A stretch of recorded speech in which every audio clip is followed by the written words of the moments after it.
Eh bien, bonsoir à tous, j'espère que vous allez bien. Merci à tous d'être là, merci aux médias de relayer les informations.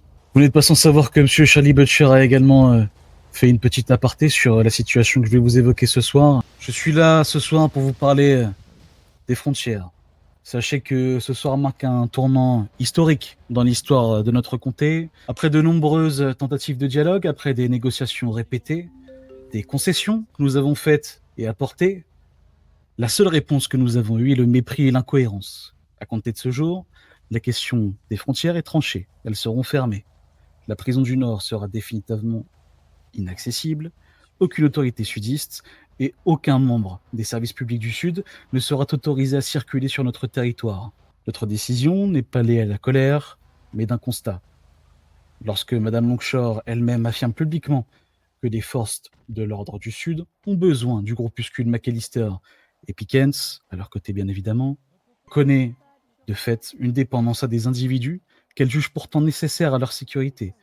Nous refusons qu'un tel modèle puisse un jour dicter l'avenir de notre peuple.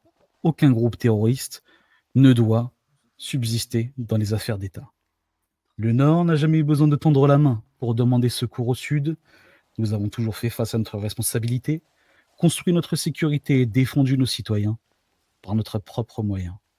Aujourd'hui encore, nous avons besoin de personne. Nous ne quémandons l'aide de personne. Certains tenteront de réécrire l'histoire, d'autres même modifieront. Je vais vous parler encore une fois de leur seul argument.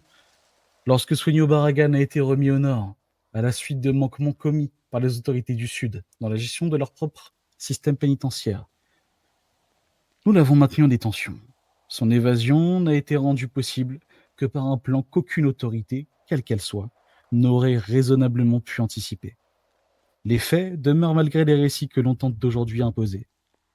Mais ce discours s'adresse pas uniquement à nos citoyens.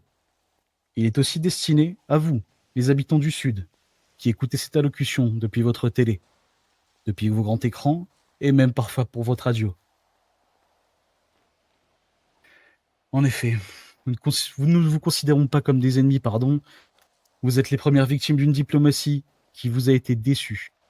Une gouvernance qui, selon ses propres déclarations, estime ne pas pouvoir assurer votre sécurité sans l'appui d'un groupuscule terroriste, qu'elle juge indispensable.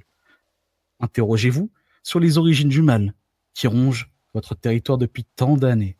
Demandez-vous pourquoi l'instabilité persiste, pourquoi les promesses restent sans lendemain, et également pourquoi la confiance disparaît. Le temps vous est désormais compté, en effet, les frontières seront bientôt closes pour tous, absolument tous. Si vous choisissez de demeurer sous une diplomatie qui, selon vous, vous persécute, vous abandonne et vous trahit, alors c'est votre décision qui vous appartient et pas la nôtre.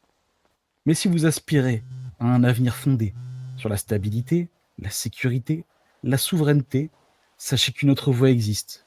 Le Nord, Ben Kuti, Sandy Shore, nous resterons debout, forts, unis et libres.